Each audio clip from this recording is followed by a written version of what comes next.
Hello and welcome to episode number 56 of the Scottish History Podcast. My name is Owen Innes and this week I'm going to be telling you about the scuttling of the German High Seas Fleet in 1919 just off of the shores of the Orkney Islands at Scapa Flow. So join me for episode number 56 of the Scottish History Podcast.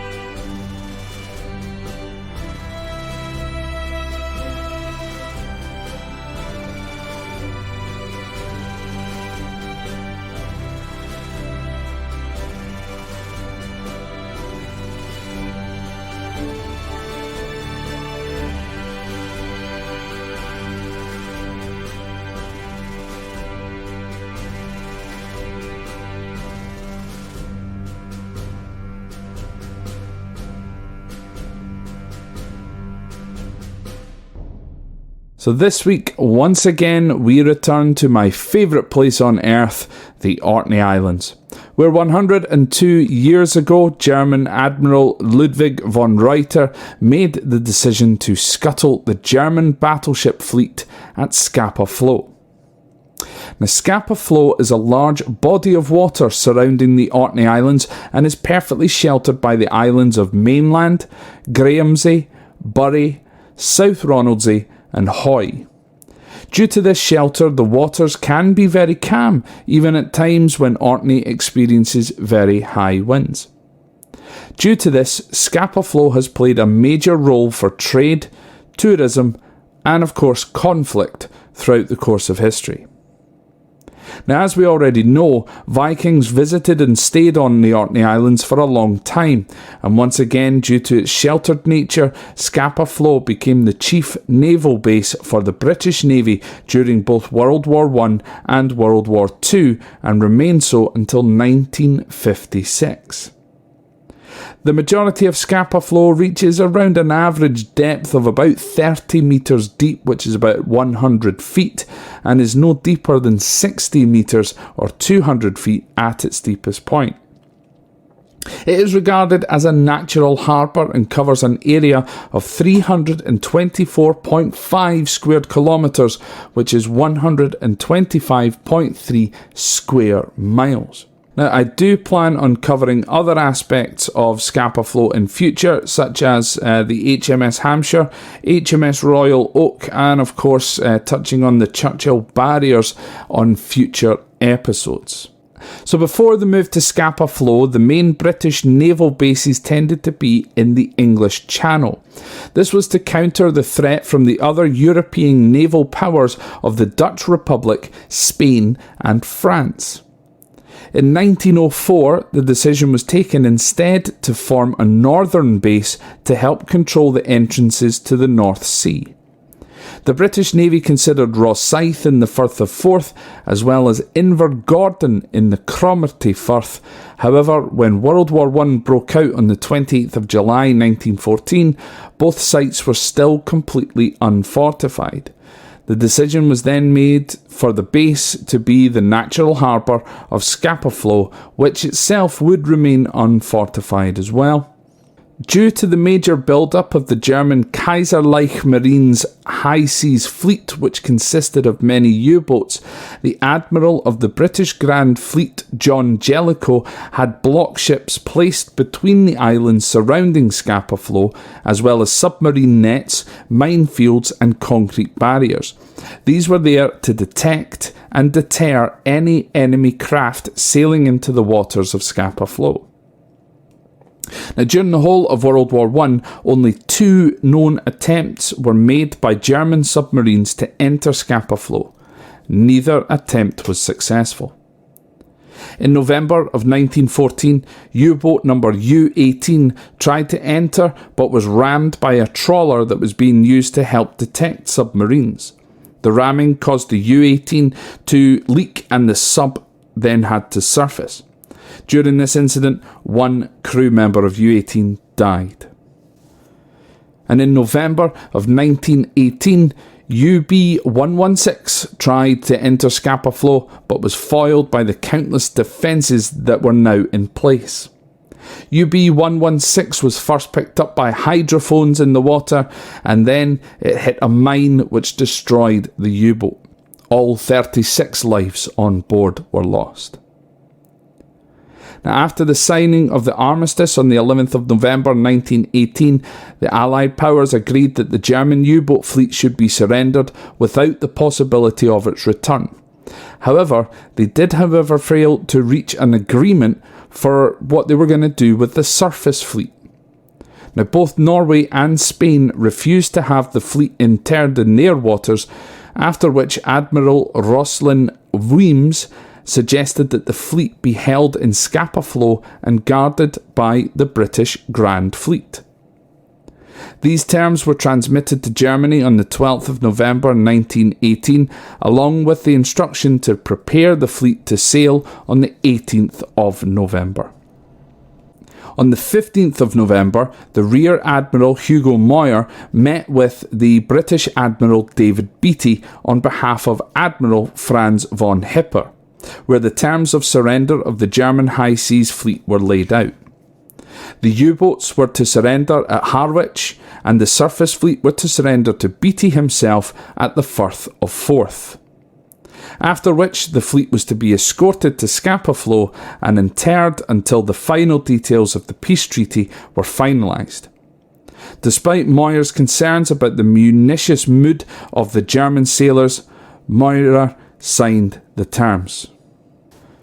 The U-boats started to arrive at Harwich on the 20th of November 1918, where eventually a total of 176 U-boats were surrendered. Admiral Franz von Hipper refused to lead his own fleet to the surrender, and the task was instead delegated to Rear Admiral Ludwig von Reuter. On the 21st of November, the U-boat fleet was led by HMS Cardiff to the rendezvous at the Firth of Forth with 370 other vessels of the British Grand Fleet, as well as other Allied vessels. Upon arrival in the Firth of Forth, along with the U-boats, there were 70 surface ships present.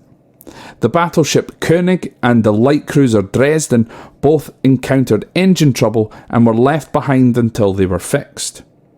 The destroyer, the V-30, was sunk during the crossing after it hit a mine. Now, once all the vessels had anchored in the Firth of Forth, Admiral Beatty gave the German ships a message that read, "The German flag will be hauled down at sunset today and will not be raised again without permission." The German fleet was then escorted to Scapa Flow between the 25th and 27th of November 1918. In total, 74 ships were interred at Scapa Flow. The ships König and Dresden arrived alongside another destroyer, the V129, which replaced the sunken V30, and they arrived on the 6th of December. The final ship that arrived at Scapa Flow was the Battleship Baden on the 9th of January 1919. Once interred at Scapa Flow, the mood on board the German ships was described as one of complete demoralisation by the naval historian Arthur Marder. This was attributed to many factors, including poor quality food that was being sent over from Germany, a lack of any recreation aside from fishing or catching seagulls. This was also their food, as the sailors were not allowed to leave their ships, and also a slow and heavily censored postal service. The sailors were granted 300 cigarettes or 45 cigars every month and had access to their ship's doctor. However, the British Army refused to supply dental treatment. During this time, Admiral von Reuter commanded the interred fleet from his battleship Friedrich der Grosse.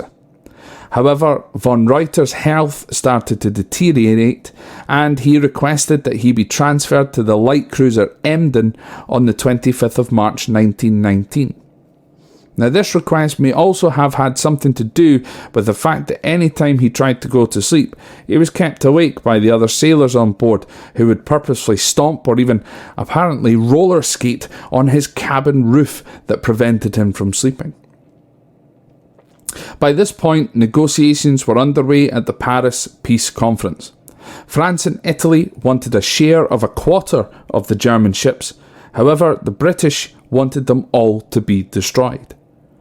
Now, under Article 31 of the Armistice, the Germans were not permitted to destroy their ships in any way. Despite plans being drawn up to move the sailors from the German ships to Nig Island to prevent a potential scuttle of the fleet, these plans were never carried out. On board the Emden, Admiral von Reuter had been reading some old newspapers, which have now started to provide potential details of the impending Treaty of Versailles. In May 1919, von Reuter starts to devise a plan to scuttle his fleet. During the interment, many of the German soldiers had been sent back to Germany. Von Reuter had specifically chosen these soldiers to be sent back so that he could get rid of any troublemakers that may be on board. On the 18th of June 1919, a further 2 transports left Scapa Flow for Germany, now leaving von Reuter with reliable men to carry out his plan. On that same day, he sent a communication to all of his ships, and this was paragraph 11 of that communication.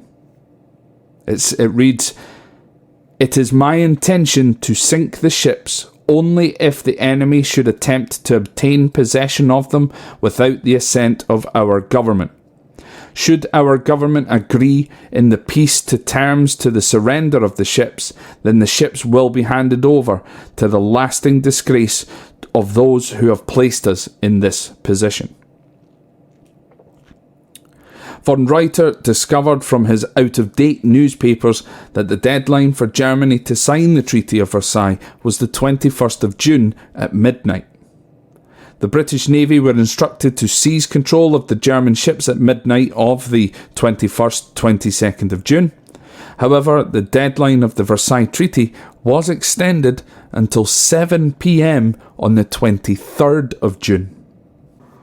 Due to this extension, the plans to seize the ships was put on hold.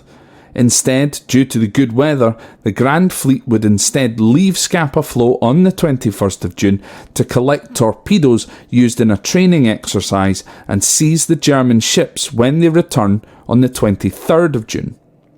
Von Reuter, however, did not know that the deadline had been extended. The British Grand Fleet set sail from Scapa Flow at 9 a.m. on the 21st of June 1919. At roughly 10 a.m, Admiral von Reuter sent out a flag signal to the fleet to scuttle. At around 11:20 a.m, another flag signal was sent. The signal was, "To all commanding officers and the leader of the torpedo boats, paragraph 11 of today's date, acknowledge, Chief of the Interned Squadron." The message was repeated by both semaphore and searchlights. At this point, the scuttling began. The ship's crews opened all of the seacocks in the boats to allow the water into the ships. They barricaded doors open, they smashed up internal water pipes with massive hammers, and sewage tanks were opened. They opened all of the portholes, and some ships even had holes bored through the bulkheads to allow as much water in as possible. Now, it wasn't until midday that there was any sign that anything was going wrong. It was at that point that the bell on board of the battleship Friedrich der Grosse began to sound. The ship then began to list to the side heavily, and then all of the ships raised the Imperial German ensign on their main masts, something which had been prohibited in Article 31 of the Armistice. At that point, the sailors began to abandon ship. The British naval force that had remained at Scapa Flow consisted of 2 functional destroyers, 7 trawlers, and a small number of converted fishing boats known as drifters. The British squadron's exercise was cancelled at 12:35 p.m. and all ships were ordered to return to Scapa Flow as fast as possible at full steam. They had started to arrive just shortly after 2:30 p.m.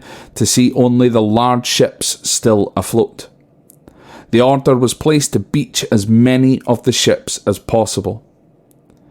The last German ship that sank was the Battleship Hindenburg, which sank at 5 p.m, meaning that 15 of the 16 most important German battleships had been sunk.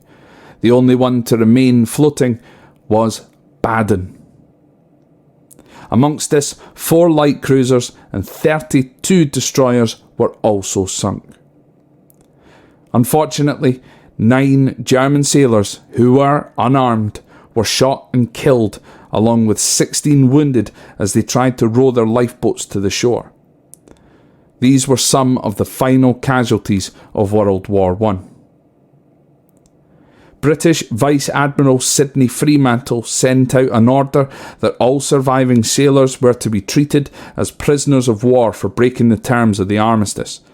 Fremantle met with von Reuter aboard the HMS Revenge to denounce his actions, but von Reuter just looked on, his face completely expressionless. Fremantle did later remark that he did feel an element of sympathy for von Reuter given his position. In total, 52 of the 74 ships that had been interred at Scapa Flow were successfully scuttled. The successfully beached ships were dispersed among the Allied navies for purposes such as reverse engineering to discover their secrets, or as target ships to test out new weaponry. Initially, the sunken ships were to be left at the bottom of the flow. However, fishing boats started to get stuck on them in the low tides, and eventually the price for scrap metal started to go up, which then prompted the local Orkney people to start salvaging the scrap metal from the boats to sell on. In 1923, a salvage company was specifically set up to salvage the sunken ships.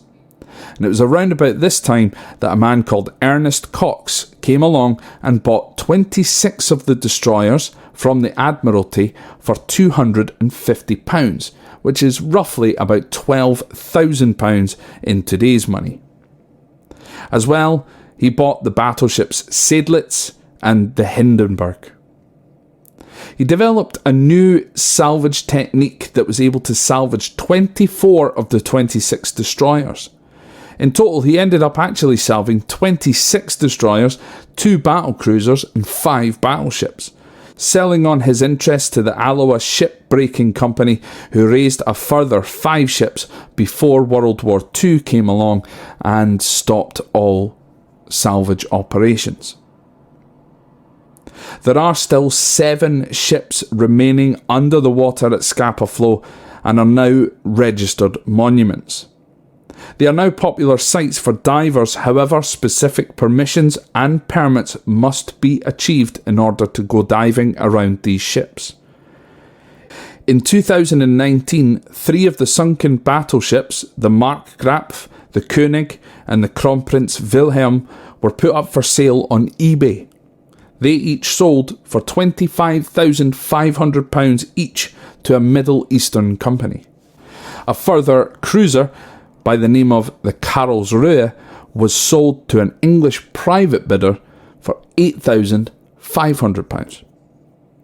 So folks, this is the part of the podcast where, of course, I need to tell you once again, you need to get yourself to Orkney. You need to get there at some point in the future. Make it part of your plans for the future. If you're coming up to Scotland or coming over to Scotland at some point in the next little while, of course, once COVID etc. is all good. Again, it's a place that I highly recommend. There's not just ancient history that I've told you, history near enough right from the beginning of time to, of course, the more recent.